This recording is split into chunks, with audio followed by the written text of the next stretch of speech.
কোনো সহযোগিতা করবেন কিনা? হ্যাঁ, অবশ্যই তাদেরকে আমরা সহযোগিতা। আমাদের হলো এখান থেকে ওয়েজেনাস কল্যাণ বোর্ড পূর্ব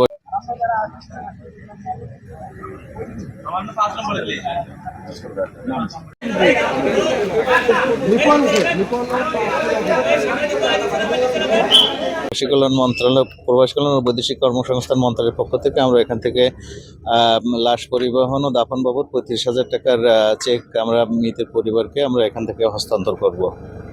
পরবর্তীতে আরও 3 লাখ টাকার আর্থিক অনুদানের ব্যবস্থা এই ওয়েজেনাস কল্যাণ বোর্ডের থেকে পরবর্তী সময়ে মৃতের পরিবারকে দেওয়া হবে আর কি। লাশগুলো কি সরকারি? জি, সরকারিভাবে আসছে, সরকারি খরচে আসছে। আমার নাম মোহাম্মদ তাজউদ্দিন, ভারপ্রাপ্ত কর্মকর্তা, প্রবাসী কল্যাণ ডেস্ক, ওসমানী আন্তর্জাতিক বিমানবন্দর, সিলেট। জি, ধন্যবাদ। দুঃখজনক, দেশকে এগিয়ে নেওয়ার জন্যে হাজার হাজার কিলোমিটার দূরে ওনারা গেছে। ওনাদেরকে আমরা রেমিটেন্স যোদ্ধা বলে থাকি।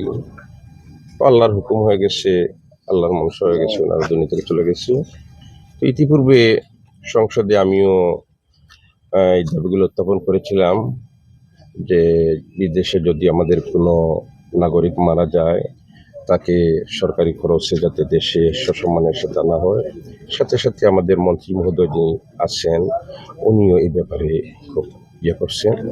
তো ওনাদেরকে সরকারিভাবে কীভাবে সহযোগিতা করে নিয়ে আসা যায় এই ব্যবস্থা করার জন্য উনিও কাজ করতেছেন। স্থানীয়ভাবে কি আপনারা কোনো সহযোগিতা করবেন কিনা? হ্যাঁ, অবশ্যই তাদেরকে আমরা সহযোগিতার চেষ্টা করব, কারণ 5টা পরিবার, তারা তাদের পরিবারের যারা আছে সন্তানাদি, তাদের মুখে হাসি ফোটানোর জন্য তো তারা বিদেশ গিয়েছিল। এমত অবস্থায় তাদেরকে সহযোগিতা করার চেষ্টা করবো।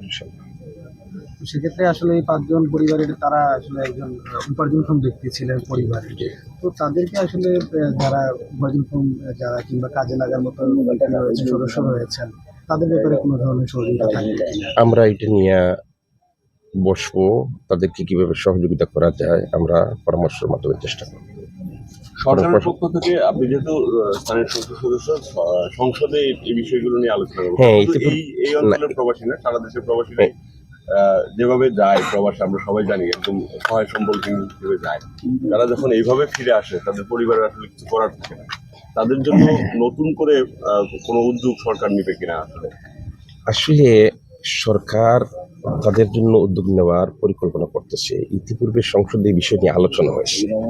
সিদ্ধান্তে আমরা যদিও কোনো আনুষ্ঠানিকভাবে পৌঁছানো যায় নাই, তারপরে এই ফিকির সবার মাথার মধ্যে আছে।